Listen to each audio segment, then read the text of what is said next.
Hello everyone, যদিও তোমরা আমার রিলস ভিডিওর থেকে বেশি পছন্দ করো ব্লগ ভিডিও, আর তার সাথে বিহাইন্ড দ্য স্ক্রিন শেয়ার করলে তো কোনো কথাই হবে না। আর ঘর আর বাইরের পার্থক্য কি জানো? এই সুন্দর সানলাইটটা এত সুন্দর, যার জন্য কোনো ফিল্টার লাগে না, কোনো এফেক্ট লাগে না, কিচ্ছু না। আর ওইদিকে আমি শ্রাবণীর দিকে বলছি ঝটপট রেডি হও, দিয়ে বেরো, কারণ আমরা অনেক দিন থেকে প্ল্যান করছি স্বাধীনতা দিবস উপলক্ষে কিছু একটা ভিডিও করতে হবে, কিছু একটা ভিডিও করব। ওই সেই ভাবছিলামই। অবশেষে আমাদের সেই খুশির দিন আসলো, যেই দিন আমরা গোটা বাড়ি ফাঁকা পেয়েছি, দিয়ে দুজনে মিলে বসে পড়লাম মহানন্দে ভিডিও করার জন্য। মাঝে কিন্তু মিঠি রানী একবার ঘুম থেকে উঠেও পড়েছিল, তারপর আমি মিঠি রানীকে ঘুম পাড়িয়ে দিলাম। তার আগে আমরা ঝটপট দুই ছেলে মেয়েকে স্কুলে পাঠিয়ে দিয়ে বাড়ির সমস্ত কাজকর্ম করেই কিন্তু ভিডিও করতে বসেছিলাম। এখানটায় আমাকে পুরো ভূতের মতন লাগছিল, ওই দেখে তো আমরা ভীষণ হাসি করতে লেগেছি। এই চুড়িদারটা চেঞ্জ করে একটা শাড়ি পরে নিয়েছিলাম, যেহেতু সেরকম টাইপসেরই একটা ভিডিও তোমাদের সাথে শেয়ার করব। অলরেডি তোমরা দেখে নিয়েছো বলতে পারি। আর এইটা আমি আর একটা শাড়ি পরে নিয়েছি হলুদ কালারের, শুধু কানের পরা বাকি রয়েছে। তো কানেরটা পরবো, একটা টিপ পরবো, তাহলে আমি ফুল রেডি।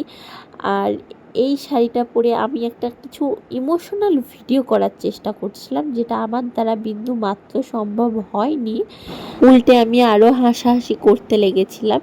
তো যেন তান্ন পোকারে আধা আধুরা কয়েকটা শট নেওয়া হলো। যাই হোক, ভাবলাম যে এটা একটা অন্যরকম টাইপস ভিডিও করা যাক।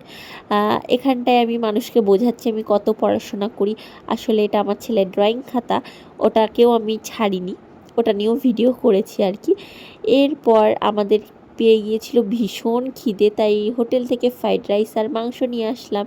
আমি, শ্রাবণী দি, ছেলে, ওই দুটো তখন স্কুল থেকে অলরেডি চলে এসছে, মিঠি রানী উঠে পড়েছে। তো খাওয়া দাওয়া কমপ্লিট করে আমাদের এত এনার্জি, আবার থার্ড টাইম রেডি হয়ে নিয়েছি। শাড়িটা পরে আমাকে কেমন লাগছে অবশ্যই জানাবে। আর তোমরা কি বিশ্বাস করো না, আমার সব কিছু এআই নয়, আমি এআই ইউজ করি না খুব একটা বেশি, আমি অরিজিনাল দিয়েই সাজগোজ করি। তো যাই হোক, সেসব বাদ দাও। এখানটাতেও আমি সুন্দর সুন্দর কিছু মুহূর্তের ভিডিও নিচ্ছিলাম। আর আমার এই ব্যালকানিতে অনেকগুলো একই ব্যাকগ্রাউন্ডে ভিডিও হয়েছে বলে আমরা আবার ছাদে চলে গেলাম ভিডিও বানানোর জন্য। আর ওইদিকে মিঠি রানী তো আইসক্রিম দেখতে পেয়েছে। দেখো দেখো জোরে জোরে আইসক্রিম নিবা? দেখো জোরে জোরে, আচ্ছা। দেখো বলে আজ কি মাই। বেচারা মেয়েটা অনেকক্ষণ ধরে আইসক্রিমকে ডেকে ডেকে আইসক্রিম চলে গেল, কিন্তু আসলো না।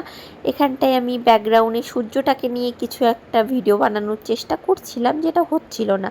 এখানটায় শ্রাবণী দি সানগ্লাসটাও আমি ছাড়িনি, ওটা পরেও ভিডিও ছবি করা হয়েছে। এরপর তো ভীষণ গরম করছিল, আর তারপরে আমরা প্রচুর ক্লান্ত হয়েও গিয়েছিলাম। তো আমাদের আজকের এই ছোট্ট ভিডিওটা তোমাদের কেমন লাগলো অবশ্যই জানাবে। দেখা হবে নেক্সট আরও একটা ভিডিওতে।